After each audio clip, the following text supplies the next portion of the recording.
जय हिंद दोस्तों, स्वागत है आपका द एक्सपीरियंस मैटर्स के नए एपिसोड में। आज जो टॉपिक हम आपके लिए लेके आए हैं वो ऑर्गेनाइजेशन के लिए बहुत ही इम्पोर्टेंट है। आज हमारे पास जो गेस्ट हैं उनको ग्लोबल इंक्लूजन, डाइवर्सिटी और पॉश एक्ट, इनमें इतना वास्ट एक्सपीरियंस है और जो पर्सपेक्टिव आज आपके सामने लेके आएंगे उससे आपको बहुत ही अलग अलग आयाम ऑर्गेनाइजेशन में कैसे डाइवर्सिटी इंक्लूजन काम करता है, कैसे पॉश के इश्यूज़ हैंडल होते हैं। और जो आज के गेस्ट हैं वो बहुत ही ख़ास गेस्ट हैं। वो एक एक्स ह्यूमन रिसोर्स मैनेजर भी रह चुके हैं। तो आइए स्वागत करते हैं आज के गेस्ट का। Kriti Vyas ma'am, welcome to the podcast. Thank you ma'am. जैसे कि आपका मैंने प्रोफाइल देखा है, आपने अपना करियर एचआर से शुरू किया है और एचआर से शुरू करके आपने अपने करियर में ट्रांजिशन किया है ग्लोबल इंक्लूजन और डाइवर्सिटी की तरफ। अगर देखा जाए तो ये ग्लोबल इंक्लूजन और डाइवर्सिटी एचआर का ही और ईआर का ही एक पार्ट रहता है। हाँ। लेकिन अभी ऑर्गेनाइजेशंस में इनको धीरे धीरे एक अलग वर्टिकल के रूप में भी देखा जा रहा है। करेक्ट। तो आप उसके बारे में बता सकते हैं कि ऐसा क्या डिफरेंस है जो एचआर और पहले एचआर इसको हैंडल करता था और अभी इतना एम्फसाइज क्यों दिया जा रहा है ऑर्गेनाइजेशन के इसकी तरफ? पहले तो आप थोड़ा सा एक बैकग्राउंड कि आपका कैसे आपने शुरू किया। श्योर। राइट। तो जैसा आपने बोला कि I have been an HR professional. मैंने करीब 14-15 साल के आसपास का एचआर प्रोफेशनल का एक्सपीरियंस रहा है और वो ज़्यादातर जिसे जर्नलिस्ट बोलते हैं, एचआर बिजनेस पार्टनर, वो रोल रहा है। वो रोल कहीं ना कहीं काफ़ी ट्रांजेक्शनल हो जाता है, जिसमें क्योंकि राइट फ्रॉम रिक्रूटमेंट और एग्जिट, एम्प्लॉय का पोस्ट एग्जिट, वो सारी चीज़ें हो जाती हैं। तो काफ़ी साल वही किया और हर जॉब का आपके जॉब का एक हिस्सा होता है जो आपको बहुत पसंद होता है। राइट। तो मेरे जॉब का वो हिस्सा वो था जहाँ पे मैं लोगों के साथ इंटरेक्ट करती थी या किसी की कहीं ना कहीं कोई प्रॉब्लम या इशू सॉल्व कर दिया। वो मुझे एम्प्लॉयज़ के साथ जब एंगेज ज़्यादा करते थे, इवेंट्स होते थे, ट्रेनिंग्स होती थी। सो इवेंचुअली आफ्टर 13-14 ईयर्स मुझे लगा कि अभी मुझे कुछ ऐसा करना है जिसमें मुझे मज़ा ज़्यादा आता हो, क्योंकि ये तो अभी ऐसा हो गया कि नींद में उठ के भी आप कर सकते हो। Correct. So posh is something जो काम के दौरान इंटरेक्शंस होते थे एंड मुझे लगा कि मैं let me take a little sabbatical और मैंने थोड़ा अपने आप को अपस्किल करने का सोचा। थोड़ा सा मैं आपको रोकूँ, मैं थोड़ा सा ये भी बताइए कि सबैटिकल क्या होता है, कैसे कोई भी एम्प्लॉय इसको अवेल कर सकता है और क्या बेनिफिट्स रहते हैं? Okay, so sabbatical is basically कि जब हम हमारे करियर में एक पॉज लेते हैं। अब वो पॉज आप किसी भी कारण से ले सकते हैं। जैसे मैंने लिया था कि मैं अपने आप को अपस्किल करना चाहती थी। मैं मेरी जो स्ट्रेंथ एरियाज है मैं उनको और एम्पलीफाई करना चाहती थी। कुछ लोग फैमिली इश्यूज़ की वजह से ले सकते हैं। हायर स्टडीज़ के लिए बहुत से लोग लेते हैं। मेरे घर में शायद एल्डरली पेरेंट्स से हेल्थ इश्यूज़ मुझे डील करने हैं फैमिली मेम्बर के, इसलिए मुझे सबैटिकल चाहिए। अब कैसे अवेल कर सकते हैं वो कंपनी टू कंपनी डिपेंड करता है। अलग अलग कंपनीज़ की अलग अलग सबैटिकल पॉलिसीज़ होती हैं। तो मेरी कंपनी में एज सच कोई सबैटिकल ब्रेक का अपॉर्चुनिटी नहीं था उस समय। यूजुअली कॉन्ग्लोमरेट्स या एमएनसीज वगैरह जो होती हैं 2 months 3 months, और उसकी कुछ बेसिक गाइडलाइंस होती हैं, बेसिक रिक्वायरमेंट्स होती हैं कि आपका कंपनी में एटलीस्ट फॉर एग्जांपल अगर आपका 3 साल का टेन्योर है तो आप इतना सबैटिकल ले सकते हैं। तो sabbatical is basically a non paid leave but you are still an employ of the company. Okay, so you take it for आपको जो भी उस समय नेसेसिटी है। Right. So moving forward ma'am, आपने बोला कि सबैटिकल लिया, फिर आपने अपने न्यू रोल के लिए प्रिपरेशन शुरू की। तो मैंने पॉश से पढ़ना स्टार्ट किया। पॉश से शुरू किया। ओके, तो उसके बारे में कुछ जानेंगे कि तो पॉश के बारे में। अब जब जनरली जो लोगों को मैक्सिमम पता है कि वर्क प्लेस वायलेंस अगर कोई होता है, जैसे कोई sexual harassment for female employ, even for the male employ, वो सब ऐसा मेजरली वही पोर्शन है। अभी जो नया आयाम आ रहा है, नया मॉडल आ रहा है वर्किंग का, उसमें ये कैसे डिफरेंट है और क्या कोई नया एक्ट या नया कुछ चेंजेस इसमें आए हैं? सो पॉश आया था 2013 में एक्ट। उसके पहले विशाखा गाइडलाइंस होती थी। करेक्ट। पॉश एक्ट आया 2013 में और तब से अभी तक पॉश में अंटिल कोविड कोई और चेंजेस नहीं थे। So POSH was prevention of sexual harassment. So जो एक्ट है वो पूरा है prevention of sexual harassment against women at work place. Right. तो जो एक्ट है हमारा वो सिर्फ विमेन की प्रोटेक्शन के लिए है। ओके। हालांकि मेजर ऑर्गेनाइजेशंस, मेजॉरिटी ऑर्गेनाइजेशंस जो हैं वो जब अपनी पॉलिसी पॉश इम्प्लीमेंट करती हैं तो वो जनरली न्यूट्रल पॉलिसी बनाती हैं, विच मीन्स वो सारे एम्प्लॉयज़ कवर करती हैं, not only just women. Around Covid और रादर कोविड के आसपास ही जो एक चेंज आया था वो आया था पॉश के अंदर रिमोट वर्किंग एनवायरनमेंट को इंक्लूड करना। क्योंकि अभी तक सेक्सुअल हैरेसमेंट वर्क प्लेस की डेफिनेशन होती थी, ऑफिस या हम ऑफिस की आउटिंग पे गए, office transport, that was work place definition. Place की डेफिनेशन ही पूरी चेंज हो गई, अब डेफिनेशन ही चेंज हो गई। तो अभी रिमोट वर्किंग में सेक्सुअल हैरेसमेंट कैसे प्ले करेगा, दैट बिकम्स इंटरेस्टिंग।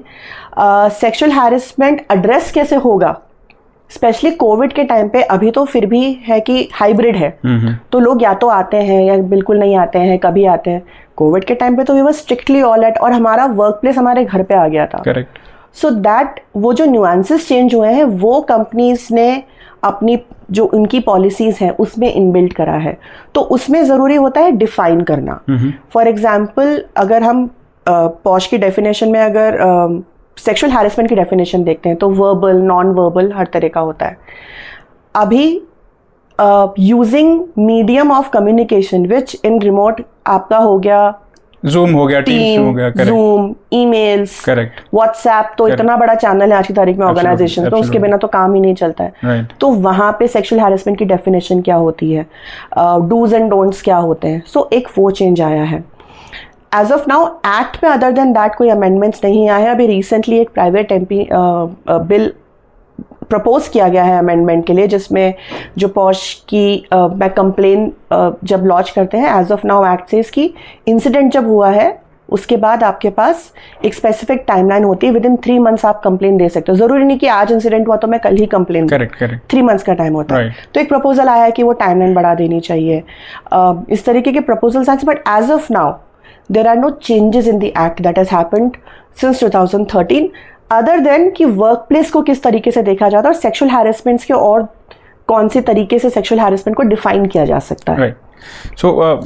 मेरा छोटा सा सवाल इसमें ये है कि जैसे अभी आपने बताया कि जैसे वर्कप्लेस का पूरा डेफिनेशन चेंज हो गया, लोग घर से काम कर रहे हैं, ऑनलाइन मीटिंग्स वगैरह सब कुछ काम ऑनलाइन होता है, तो जो पोस्ट के जो केसेस हैं उसमें कुछ रिडक्शन आया है। क्यों, रीज़न क्या है कि क्योंकि अगर आप कुछ भी काम कर रहे हैं, फॉर एग्जांपल आप टीम्स मीटिंग कर रहे हैं या व्हाट्सएप पे कोई कम्युनिकेशन कर रहे हैं, everything is recorded now. Correct. क्योंकि टीम मीटिंग भी आप रिकॉर्ड कर सकते हो उसको, अगर कुछ वहाँ पे कुछ गलत किसी ने बिहेव किया है या कुछ वर्बली कुछ ऑफेंस किया है, तो एवरीथिंग इज रिकॉर्डेड नाउ। तो ideally is my perspective, you may be have some examples around it. Understood. तो कपल ऑफ थिंग्स, एक तो हर मीटिंग रिकॉर्ड नहीं होती है। दूसरा, पॉश के टाइम पे 2 चीज़ें आई जो अगर हम स्टैटिस्टिक्स देखते हैं, जो रिपोर्ट्स आई हैं, वो 2 चीज़ों पे चेंजेस आए हैं। Number of cases reported has increased. Okay.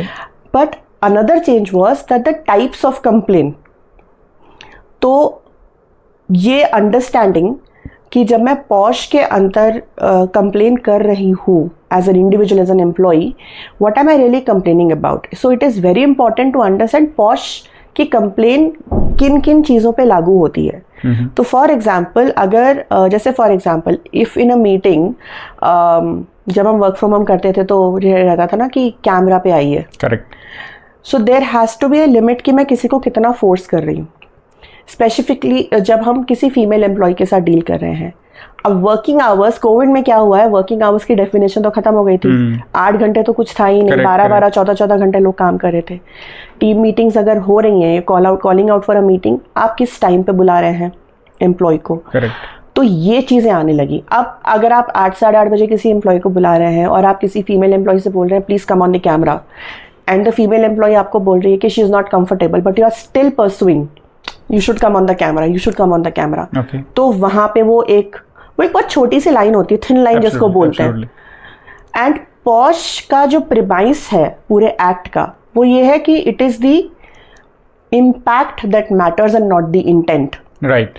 तो मेरा इंटेंशन शायद सेक्सुअल हैरेसमेंट का नहीं था, पर जो रिसीव कर रहा है उसे शायद वो कहीं अनकंफर्टेबल या अनवेलकम लग रहा है फ्रॉम अ सेक्सुअल अंडरटोन। अभी वर्क प्रेशर पे आते हैं। During COVID the types of complaint also started to come in कि I have been harassed by my manager. Correct. Harassed क्या क्योंकि काम का प्रेशर है तो काम पे क्वेश्चंस आ रहे हैं. सो ये अंडरस्टैंडिंग हमारे एम्प्लॉयज़ में होनी बहुत ज़रूरी है ऑर्गेनाइजेशंस में, दैट वर्क प्लेस हैरेसमेंट या जिसे हम अनकंफर्टेबल सिचुएशन बोलते हैं कि प्रेशर है, toxic culture is not necessarily sexual harassment. Sexual harassment has a sexual undertone to it. Manager ने मुझे 1 घंटा बिठा के 4 बातें सुनाई क्योंकि काम पूरा नहीं हुआ था और शायद उसने लैंग्वेज वाज नॉट प्रॉपर. वो कंप्लेन बनती है बट नॉट अंडर पॉश. उसके लिए एक सेपरेट चैनल है. So that understanding was not clear, which is why number of complaints I, types of complaints have increased. अभी नंबर ऑफ कंप्लेंट्स आने की भी 2 इंटरप्रिटेशन है. एक तो ये कि अच्छा इंटरप्रिटेशन ये है कि the good thing is that now people are aware that I can make a complaint. मैं एक सेफ कंपनी में हूँ where I have a voice कि अगर मेरे साथ कुछ गलत हो रहा है तो मैं आवाज़ उठा सकती हूँ. And the other interpretation is what we were talking कि मेरे एम्प्लॉयज़ को क्या वो अंडरस्टैंडिंग है कि is it a sexual harassment complaint और a work harassment problem. So that understanding has to come across. तो आपने बताया कि जो सर्वे हुआ है उसमें types of complaint has been change. हाँ. तो उस कुछ एग्जांपल दे सकते हैं? जैसे एक आपने बता दिया कि वो फोर्स करते हैं उसमें, उसके अलावा और कुछ एग्जांपल दे सकते हैं? सो पहले ना ज़्यादातर कंप्लेंट्स जो होती थी वो usually would be reporting manager, relationships में problem, manager harassment, peer harassment, and generally अगर कोई रिलेशनशिप है, रिलेशनशिप ख़त्म हो जाता है उसके बाद का हैरेसमेंट जो अगर कोई फेस कर रहा है तो जनरली वो कैटेगरीज में कंप्लेंट्स रहती थी. अभी जैसा मैंने बोला forced to be on the camera, jokes cracked जो कि वी वर नॉट कंफर्टेबल कि टीम में जोक क्रैक हो रहे हैं लेकिन वो सेक्सुअल अंडरटोन के साथ हैं, हम कंफर्टेबल नहीं हैं. मैनेजर ने या पीयर ने ऑनलाइन कम्युनिकेशन जब टीम पे मीटिंग वगैरह चल रही है तो वो लोग मैसेजेस या व्हाट्सएप ग्रुप है टीम का उस पर ऐसे मैसेजेस एक्सचेंज हो रहे हैं जो आइडियली कंपनी व्हाट्सएप पे नहीं होने चाहिए. तो इस तरह के कंप्लेंट्स अभी ज़्यादा हो गए. ओके. सो जैसे कि मैम आपने बताया कि पोस्ट के बाद फिर आप ग्लोबल इंक्लूजन की तरफ गए हैं. How the global inclusion define these concepts in today's interconnected world? तो how I also got into this is कि बिकॉज जब मैंने पॉश के बारे में पढ़ना शुरू किया तो विमेन इश्यूज़ के बारे में जानना शुरू किया and that led to diversity के बारे में. अभी तो डाइवर्सिटी के बारे में पढ़ना शुरू किया तो अब डाइवर्सिटी के तो बहुत सारे आयाम हो जाते हैं, वो वहाँ जाके समझ में आया. So I got more into it. So now today if you look at it, जैसे हम बोलते हैं बानी वर्ल्ड, वूका वर्ल्ड बोलते हैं या वैसे हम लोग ग्लोबल विलेज में रहते हैं. एवरीथिंग इज़ सो इंटरकनेक्टेड कि अभी डाइवर्सिटी की डेफिनेशन इज़ सो लार्ज, इतनी वास्ट है. तो आप किस जेंडर को बिलोंग करते हो, आप का सेक्सुअल ओरिएंटेशन क्या है, आपकी जेंडर आइडेंटिटी क्या है, आप किस रेस को हो, आप किस रीजन के हो, आपकी रिलीजन क्या है, आप लैंग्वेज क्या बोलते हो, आपकी बिलीफ सिस्टम्स क्या हैं, आपका पॉलिटिकल बिलीफ क्या है, आइडियोलॉजीज क्या है, ये सब चीज़ें डाइवर्सिटी में आ जाती हैं. Right. And now that diversity अपने आप में इतनी बड़ी, मतलब इतनी वास्ट डेफिनेशन है, global inclusion becomes even more important in the sense that आपकी ऑर्गेनाइजेशन में एक ऐसा इन्वायरमेंट है जहाँ पे हर एक डाइवर्स इंडिविजुअल की वैल्यू है, उसकी ओपिनियन मैटर करती है. Correct. और उसके पर्सपेक्टिव को वैल्यू किया जाता है, उसके पास स्पेस है to voice out their perspective and their opinions such that they feel कि हाँ हम इस ऑर्गेनाइजेशन को बिलोंग करते हैं.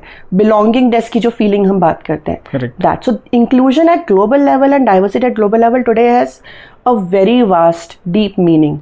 तो अभी जैसे आपने बताया कि आप जब इसमें एंटर किया तब आपको पता डाइवर्सिटी बहुत बड़ी है, लेकिन अभी भी करंट सिचुएशन में भी अगर हम देखें, जब भी कोई पोजीशन, जैसे फॉर एग्जांपल कोई पोजीशन निकलती है, लोग बोलते हैं दिस इज डाइवर्सिटी पोजीशन, तो people are more incline towards a female candidate. Diversity का मतलब तो ये नहीं हुआ कि फीमेल को लेना, डाइवर्सिटी में तो कोई भी हो सकता है, वो चाहे क्रीड, कास्ट, किसी भी, उससे that should included. So why this thing is happening in not many but some of the organization definitely? So what has happened is, so मैंने स्टार्ट किया था मेरा करियर अराउंड 2007 और उस वक्त तक जेंडर नंबर ऑर्गेनाइजेशंस में बढ़ाने के लिए डाइवर्सिटी, विमेन डाइवर्सिटी की बात होते हुए तकरीबन आई थिंक 5-6 साल ऑलरेडी हो चुके थे कॉर्पोरेट वर्ल्ड में, बट तब भी हम स्ट्रगल कर रहे थे नंबर्स के लिए. Why I'm asking this question is that कई ऑर्गेनाइजेशन में आपने देखा सुना भी होगा कि वो क्या कर रहे हैं कि 40% अपनी लीडरशिप में लेडीज को लेके आ रहे हैं, only ladies. I am not against about any gender of this thing, but just out of curiosity I wanted to understand. So 2 कारण है रवि. एक तो यह है कि this understanding that diversity is beyond gender. Correct. एक तो वो, and second making that effort. हम ह्यूमंस इवॉल्व होते हैं, ह्यूमैनिटी इवॉल्व हुई है. विमेन डाइवर्सिटी की बात इंडिया में इतने सालों से हो रही है, ग्लोबल लेवल पे अगर हम देखें तो अभी भी चल रही है. वहाँ पे एक अलग कॉन्वर्सेशन है जब हम बाहर यूएस, ईमिया, इन कंट्रीज में जाते हैं, वहाँ पे रेस और एथनिसिटी डाइवर्सिटी पे काफ़ी कॉन्वर्सेशन है. इंडिया में हम अभी भी विमेन पे ज़्यादा सेंटर्ड हैं. रीज़न बीइंग कि नंबर अभी भी बहुत लो है, number 1. Second, it just seems to be the easy tick in the box kind of a thing कि एक बार नंबर आ गया 30%, 33% हमने रिप्रेजेंटेशन दिखा दिया तो वो एक टिक इन द बॉक्स हो जाएगा. हो गया, हाँ. तो 2 चीज़ें हैं, एक अवेयरनेस नहीं है और दूसरा ये कि हम इसे एक सेपरेट एक्टिविटी लेकर चल रहे हैं कि एक सोशल रिस्पॉन्सिबिलिटी कह लो, एक पॉलिटिकली राइट होने वाली रिस्पॉन्सिबिलिटी.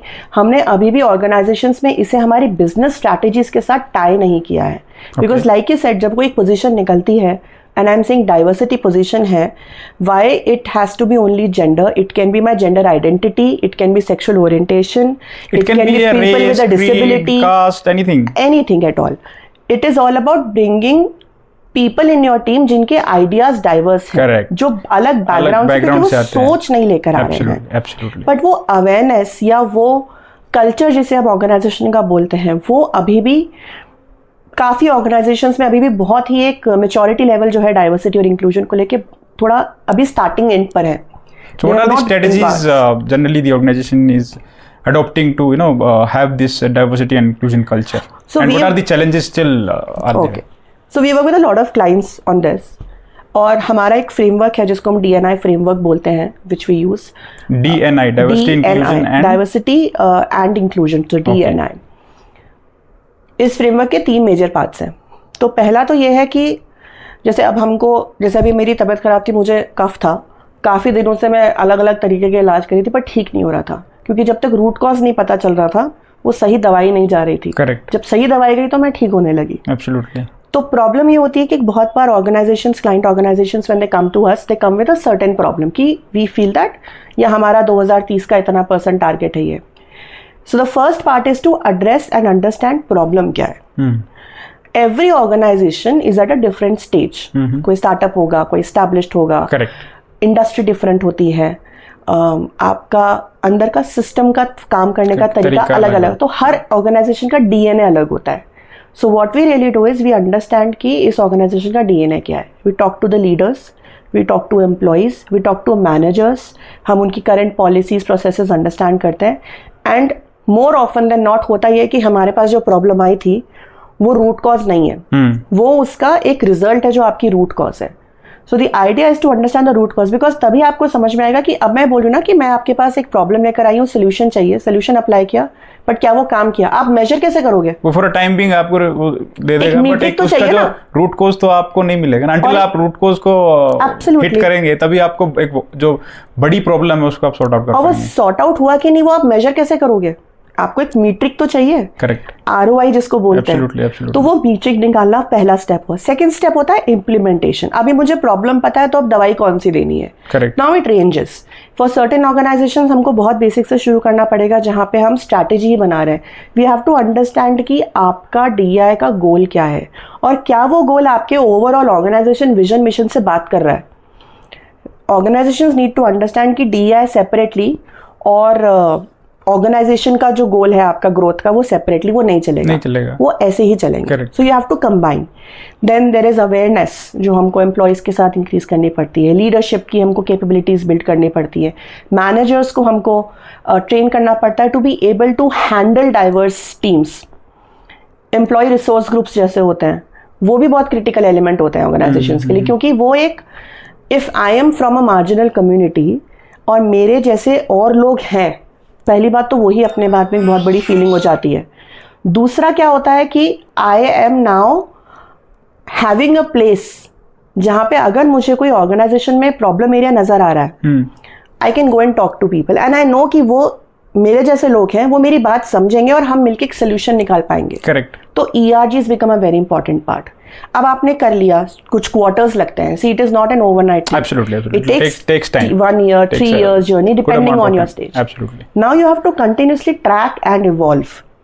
आप पल्स सर्वेस कीजिए, आप एम्प्लॉयज़ के फीडबैक्स लीजिए, फीडबैक मैकेनिज्म्स बनाइए, फोकस ग्रुप डिस्कशंस कीजिए, क्योंकि भाई हमने ये चेंजेस किए, have these helped you, do you think this is working out, क्या लगता है आपको और क्या करना चाहिए, वो फीडबैक लेके फिर से पूरा। So it has to be a cycle, it has to be continuous and it has to be very very focused also that way. Correct. तो improvement cycle की जिसको बात करते हैं। बिल्कुल। So now this hybrid model, how the organizations are ensuring that their diversity and inclusion are in place, and what are the new positions which they are hiring for are meeting the requirement which they set in their organizations. So when you talk about hiring, see for any product, service हो, किसी भी industry का किसी भी तरह का product होगा, your customer base will be always diverse. Correct. तो when my customer base is diverse, मेरे एम्प्लॉयज़ भी डाइवर्स होने ज़रूरी हैं, क्योंकि अगर मेरा प्रोडक्ट एक पर्टिकुलर रीजन को एड्रेस, सिर्फ एक ही रीजन को एड्रेस करता है, तब तो ठीक है, मैं सब वहीं से हायर कर लूँ, पर ऐसा नहीं है। आज सब MNCs हैं, ग्लोबल रीच है मेरी प्रोडक्ट की, माई service is going everywhere, everybody is talking. तो the hiring strategy also has to be enabling कि diverse team आए। उसके लिए 2-3 चीज़ें बहुत ज़रूरी है। Sourcing is the easier part, I would say, कि सोर्स करना है diverse candidate. The difficult part is getting them inside. Correct. तो उसके लिए आपके जो हायरिंग मैनेजर्स हैं, जो आपके लीडर्स हैं, जो पीपल मैनेजर्स जो हायर कर रहे हैं, उनका माइंड शिफ्ट ज़रूरी है। अब अगर एक सेल्स रोल के लिए आप हायर कर रहे हो, and if you say that women are not fit for a sales role, या लेट नाइट स्ट्रेच हो जाता है, बच्चे वाली हैं तो जल्दी जाने की भी रहेगी, अपना तो हर कभी स्ट्रेच होता है। अगर आप ऑलरेडी माइंडसेट के साथ एक कैंडिडेट को एवेल्युएट करोगे तो आप हायर नहीं करोगे, क्योंकि आपने रिमेंबर अभी तक आपने इंटरव्यू तो किया ही नहीं है। अगर आपने इंटरव्यू किया है और आपने उस कैंडिडेट के साथ ये क्लैरिटी रखी है, ये जॉब में ये रिक्वायरमेंट है, will you be able to do it, and if the candidate says yes, then why shouldn't you take that risk. तो वो माइंड शिफ्ट की जरूरत है, and this mindset is not because कि मैं इनहेरेंटली खराब हूँ। There are some cases when initially the candidate says कि ठीक है मैं करूँगा, but after that happens, फिर वो नहीं होता। तो वही बोल रही हूँ कि माइंडसेट हमारा इनहेरेंटली तो हम खराब नहीं रखते ना, कि औरतों को घर में बैठना चाहिए, ऐसा नहीं है। The fact is that I have not seen it happening. या जैसा कि आपने बोला कि शायद मेरे साथ एक, जैसे इवन मैटर्निटी केसेस में lot of time happens is that women will go for maternity break and फिर वो नहीं आती है। करेक्ट। तो जब इसलिए भी बहुत से लोग हायर करने में थोड़ा सा कतराते हैं कि मैटर्निटी आएगा तो फिर चले जाएंगे, मेरा लॉस होता है, सिखाया विखाया सब किया और फिर चले गए। तो वो एक्सपीरियंशियल उनका जो थॉट प्रोसेस है वो ओवरशैडो कर देता है। So that has to be changed. The other part is that when you have hired, अब आपने अगर सिस्टम में लाए हो आप डाइवर्स लोग, तो आपको सिस्टम को भी कंड्यूसिव बनाना पड़ेगा उनके लिए। करेक्ट। तो एज अ मैनेजर मैंने हायर तो कर लिया टीम में, I have hired PWDs for example let's say, but I do not know कि उनकी रिक्वायरमेंट्स, उनके चैलेंजेस क्या हैं, उनको क्या extra support, additional support as a manager, as an organization मुझे देना चाहिए, so that they are productive, वो अपने काम अच्छे से करें। तो it's not just about recruiting, it is also about ensuring कि हम उन एम्प्लॉयज़ को रिटेन कर रहे हैं और वो एडवांस कर रहे हैं अपने करियर में। राइट। वो भी देखो, लॉन्ग टर्म का सोच के कोई नहीं आता, लेकिन शॉर्ट टर्म का भी सोच के कोई नहीं आता। करेक्ट।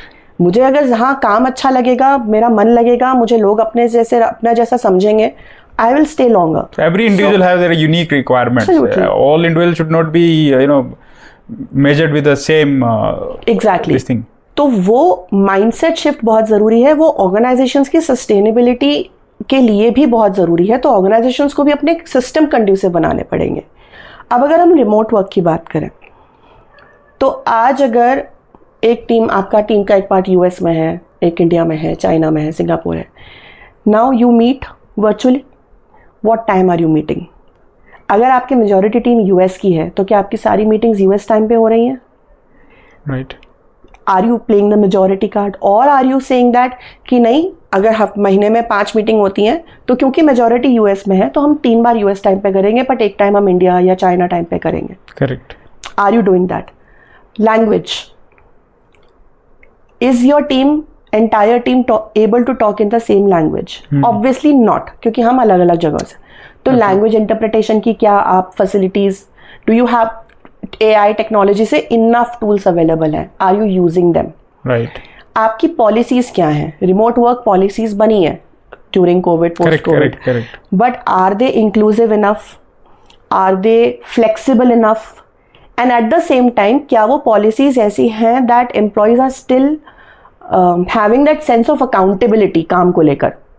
फ्लेक्सिबिलिटी भी एक ऐसा नहीं होना कि फ्लेक्सिबिलिटी मिसयूज हो रही है. हाँ, वो अपनी मर्जी से अपने हिसाब से काम करे, वो नहीं होना चाहिए. तो वो पॉलिसीज आपने वो सिस्टम्स और पॉलिसीज आप एम्प्लॉयज के लिए आपने वैसी क्रिएट किए हैं नहीं किए हैं. सो ये तीन चीजें आई थिंक अगर ऑर्गेनाइजेशंस अपने दिमाग में रख के और उन पे काम करें तो I think remote and hybrid work can be very very peaceful and nice way to work also that way. So I have one question with regards to जो डाइवर्सिटी में आपने बताया कि it's not about only women. हर creed, caste और हर background के, हर religious को मानने वाले लोग हैं. अभी इस चीज़ को एज ए इंक्लूजन ऑर्गेनाइजेशन इस चीज़ को एक्सेप्ट करने के लिए और लोगों को थोड़ा सा इंक्लूसिवनेस दिखाने के लिए they started doing celebrating some festivals, right, in the organization. So although I am not any against of any celebrations, but ये चीज़ें कहीं ना कहीं आगे चल के प्रॉब्लम क्रिएट कर सकती है ऑर्गेनाइजेशंस के लिए. रीज़न बीइंग एक कोई पर्टिकुलर रिलीजियस का बंदा है, कोई majority, for example majority of employees are belongs to a certain religion, और उनके 2-3 फेस्टिवल आप साल में सेलिब्रेट कर रहे हो. वहीं कोई दूसरे रिलीजन के बंदे बोलेंगे कि हमें भी स्पेस दीजिए, हमें भी सेलिब्रेट करना है. फिर वो तीसरे के शुरू हो जाएंगे. तो लॉन्ग टर्म में दिस विल इम्पैक्ट ऑर्गेनाइजेशन हमें. So what's your take about this? So I think पहली बात तो ये कि ये इंक्लूजन और डाइवर्सिटी को दिखाने के लिए just celebrating festivals, I personally do not align with it कि that is enough. I think it is वो होना ही चाहिए या नहीं? First question is this. See, ये एक बहुत छोटा पार्ट है पूरी स्कीम ऑफ थिंग्स का, सेलिब्रेशंस. राइट. रीजन बीइंग कि वो एक कहते हैं ना, it's only for a moment, for a day or a two. What happens is really कि उसकी कोई टेक अवे मुझे नहीं दिखती है personally, other than that we had fun. हमने मस्ती करी. मैं ऐसा क्या कर रही हूँ अपनी ऑर्गेनाइजेशन में जहाँ पे I am able to explain people from other regions कि इस रीजन की why this festival is important for this particular religion और रीजन और सेट ऑफ पीपल. क्योंकि at the end of the day the baseline diversity, equity, inclusion की जब मैं बात करते हैं, baseline is respect for all. Absolutely. सबको same opportunities, everybody is respect. So I am not against I am not against respecting the other religion, but it is I will only respect something more जब मुझे उसके बारे में पता होगा. Right. तो मैं अगर कोई पर्टिकुलर फेस्टिवल सेलिब्रेट कर रही हूँ, वो ओकेजन बनाया है, हमने सेलिब्रेट किया, एम्प्लॉयज़ को हमने रिमाइंडर्स और ईमेल्स वगैरह सब भेजे, सब आ भी गए, सब नहीं भी आए, मेरी कम्युनिटी के ज़्यादा लोग आएंगे, बाकी लोग, मैंने ड्रेस कोड भी रखा, सब कुछ रखा, सेलिब्रेट करके चले गए. बट क्या मैंने समझा कि why is this festival so important for them? Because जब तक मैं नहीं समझूंगी, मैं अकोमोडेट नहीं करूंगी. इमेजिन दिस, आप एक टीम मैनेजर हो और आपकी टीम में 2 या 3 लोग हैं जिनका वो फेस्टिवल इम्पॉर्टेंट है, बट क्योंकि वो छुट्टियों की जो 12 लिस्ट है उसमें वो छुट्टी नहीं है, बट बिकॉज आपको पता ही नहीं है कि ये फेस्टिवल आ रहा है जो कि इनके लिए इतना इंपॉर्टेंट है, करेक्ट, आप कुछ नहीं करोगे. But at the same time अगर आपको पता होगा तो आप एडवांस में उनसे पूछ लोगे, भाई तेरा फेस्टिवल आ रहा है, do you need a leave? The feeling of respect for each other is that's where absolutely. So celebrations I think is a very very small part. Coming to the point कि tomorrow मतलब ये भी celebrate हो वो भी celebrate हो, वो होता नहीं है. एंगेजमेंट कैलेंडर बहुत ही टाइट हो रखा होता है ऑलरेडी, वो होता नहीं है. उसकी वजह से क्या होता है कि फिर टीम ना डिवाइड हो जाती है. एग्जैक्टली. टीम डिवाइड होगी कि जो एक पर्टिकुलर किसी उसको फेस्टिवल को या किसी को मानने वाले, वो अलग से, क्यों, बिकॉज आप उनको सेलिब्रेट नहीं कर रहे हो. करेक्ट. वो अलग से अपना जाके सेलिब्रेट करेंगे. तो देयर इज देन वहाँ पे फिर डिस्टेंसेस आ जाते हैं. Which is why that smartness is required कि आप सेलिब्रेट भी अगर कर रहे हो, जैसे हॉलीडे कैलेंडर पे जब बनता है 12 छुट्टियां, as per rule also compliance wise we have to ensure that every religion की main holidays are in that list. Correct. Compliance wise भी रिक्वायरमेंट है. Similarly why not make an engagement calendar like that but at the same time not just keep a dress code and food and fun and games. Correct. Make it more meaningful. उससे कि जब बंदा घर जाए तो घर जाके अपने घर वालों को बताए, अपने बच्चों को बताए कि आज हमारे यहाँ ये फेस्टिवल सेलिब्रेट हुआ, ये इसलिए सेलिब्रेट होता है. Correct. That is how we are spreading the awareness and we are spreading respect for each other. Right. So thank you, ma'am. Thank you for giving your time and giving a very larger perspective on this very important topic. Looking ahead, I just want one question. I have only one question. That what do you envision as the future of the diversity and inclusion in the workplace? I think पहला तो ये कि focus, जैसा हम पहले बात कर रहे थे, data driven decision making. Now there is enough data. Researches बहुत हो चुके हैं सब्जेक्ट पे on various from various angles, and there is enough data in organizations available. All we need to do is study it. तो decision making जब हम लेते हैं, जैसे हम अभी बात कर रहे थे festival celebration and all, if you have enough data we can take decisions more concrete.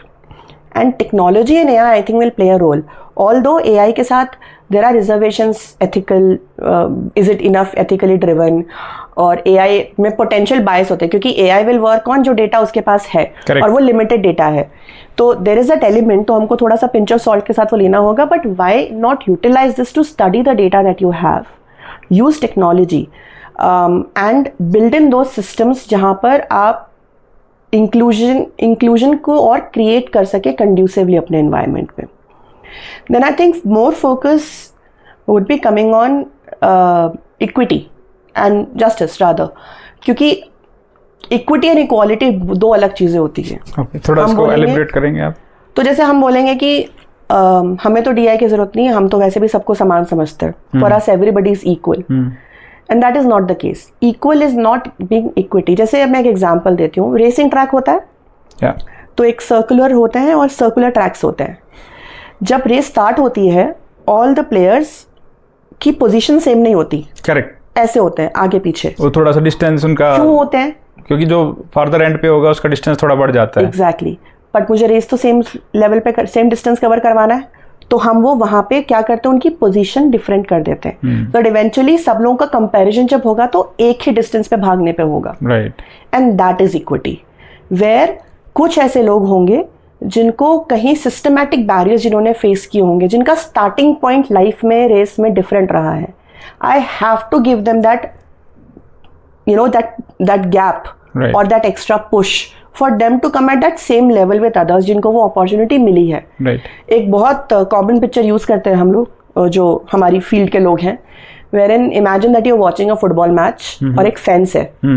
एक आदमी है, normal height का आदमी है, एक बच्ची है और एक व्हील चेयर पे इंसान है. ठीक है. और वो बच्ची को और व्हीलचेयर वाले को नहीं दिख रहा है क्योंकि फेंस साइड पे आदमी को करीब करीब इतना व्यू आ रहा है. Now how do you give them equal opportunity? मेरे पास 3 डब्बे हैं, मैंने तीनों को एक डब्बा दे दिया कि इस पे खड़े होकर देख लो. तो आदमी को तो अच्छे से दिख जाएगा, बच्ची को शायद थोड़ा दिखना शुरू हो जाए, व्हीलचेयर वाला तो डब्बे पे बैठ ही नहीं पाएगा. करेक्ट. इक्विटी वर्क्स, ये हो गई इक्वालिटी. तीनों को एक डब्बा दे दिया मैंने, I have been fair. Equity works जब मैंने आदमी को डब्बा नहीं दिया, उसे तो दिख ही रहा था. I give 2 boxes to the girl so that she has full view, और मैंने एक रैंप बनाई है जहाँ पे the person with wheelchair can climb and now see the match. अब तीनों को सेम व्यू मिल रहा है. Right. And that is equity. And I think the focus will now shift to equity more rather than just कि hire कर लो 33%.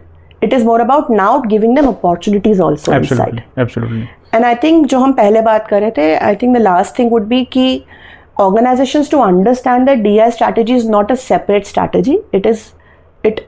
ये एक बिजनेस इम्पेरेटिव है. right. और इसके फ्रूट्स या जिसको हम कहते हैं इसके जो पॉजिटिव्स आउटकम है वो अल्टीमेटली ऑर्गेनाइजेशन को मिलेंगे. चाहे एम्प्लॉय एंगेजमेंट बोलें, आप अपना ब्रांड का वैल्यू बोलें, आप अपना कस्टमर बेस बढ़ाने की बात करें. So it has to tie with your business strategy.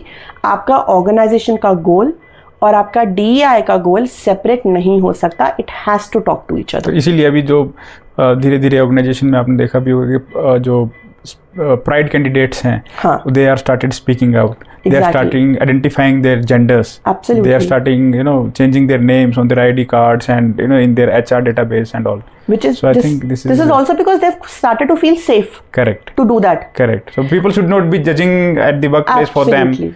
That's why. जैसे आजकल एक ESG is a big thing ना अभी ऑर्गेनाइजेशंस में, तो ESG का जो S है, जो सस्टेनेबिलिटी है, उसका एक big part is DI numbers. Okay. And you will not get your numbers if you don't create the environment. When your people feel safe, जैसा हमने बोला, when they feel कि मेरी वैल्यू है इस ऑर्गेनाइजेशन के लिए and I belong here. Correct. That's That when belongingness should be sustainability there. happens. Yeah. Correct. So thank you, ma'am. Thank you for your time and giving this wider perspective about D&I. Thank And you. I hope इस podcast से definitely जो viewers हैं उनको कुछ ना कुछ perspective मिलेगा. आपके जो इतना एक्सपीरियंस है आपका 15+ years का, उससे definitely they will learn. Thank you for your time. Thank you.